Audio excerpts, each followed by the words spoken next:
Panorama group, जो सोचता है वो करता है। आपके अपने सपनों का आशियाना।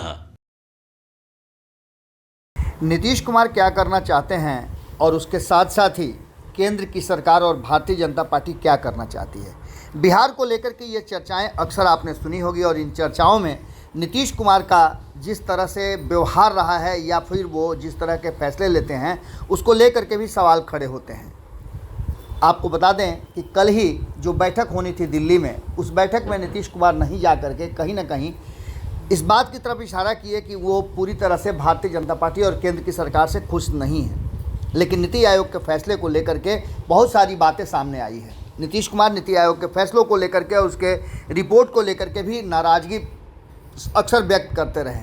लेकिन इस बार कल की बैठक में नीतीश कुमार के नहीं जाने को लेकर के राजनीतिक हल्के में इस बात की चर्चा है कि इसके राजनीतिक कारण भी हो सकते हैं। आपको बता दें कि इस पूरी कहानी में एक बात तो साफ नज़र आती है कि नीति आयोग के फैसले और जिस तरह से नीतीश कुमार के नहीं जाने के बाद भी जो फैसला लिया गया है उसमें बिहार को लेकर के कई तरह की चर्चाएं और कई तरह की बातें भी की गई हैं। आपको बता दें कि नीति आयोग के फैसले में बिहार के 13 जिलों को बदलने की सूरत तैयार की गई है और नीति आयोग के सीईओ ने बताया कि इसके लिए पूरी व्यवस्था, पूरी तैयारी की गई है। और इसी क्रम में नीति आयोग की टीम बिहार दौरे पर आई हुई है। नीति आयोग के सीईओ BVR सुब्रमण्यम बिहार दौरे पर हैं और गया में डाटा ड्रिवन गवर्नेंस पर आयोजित राष्ट्रीय सम्मेलन में भाग लेंगे। इन सारी बातों के साथ साथ आपको बता दें कि जिस तरह की बातें सामने आ रही हैं वो साफ साफ बता रही है कि कहीं ना कहीं नीति आयोग की जो रिपोर्ट है उस रिपोर्ट पर भले ही नीतीश नाराज़ हों, लेकिन उस नीति आयोग की रिपोर्ट को लेकर के अक्सर इस देश का मिजाज और देश में कहीं ना कहीं नीतियों को सेट किया जाता है। नीतीश कुमार हमेशा से नीति आयोग की रिपोर्ट पर सवाल खड़ा करते रहे। नीति आयोग की रिपोर्ट को लेकर के पिछले दिनों खूब चर्चा होती रही है। खासकर बिहार सरकार की ओर से नीति आयोग के आंकड़े जारी करने को लेकर के आपत्ति भी दर्ज की गई है। बिहार में जिन क्षेत्रों में विकास कार्य हुए हैं उसे भी आंकड़ा तैयार करने में ध्यान रखने का आग्रह किया गया था। सीएम से मिल करके इन सारी बातों को दूर करने की इस बार प्लानिंग है। और आज ही नीति आयोग के सीईओ का, जैसा कि हमने बताया कि वो बिहार आ रहे हैं और पटना पहुंचने के बाद आज वो गया के लिए रवाना हो जाएंगे। गया में 8 अक्टूबर यानी आज भारत लैब की तर्ज पर विकसित बिहार जेन नेक्स्ट का उद्घाटन करेंगे। बिहार सूचना जनसंपर्क विभाग की ओर से जारी लेटर के अनुसार नीति आयोग के सीईओ गया में आज शाम 6 बजे प्रेस कॉन्फ्रेंस भी करेंगे।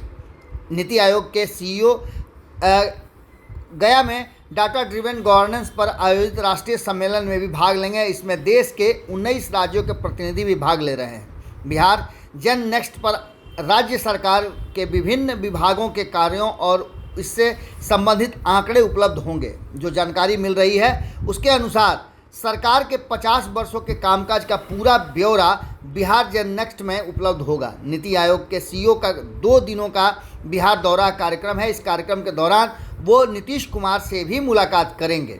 आपको बता दें कि नीति आयोग के सीईओ बिहार दौरे पर मुख्यमंत्री नीतीश कुमार से मुलाकात करेंगे।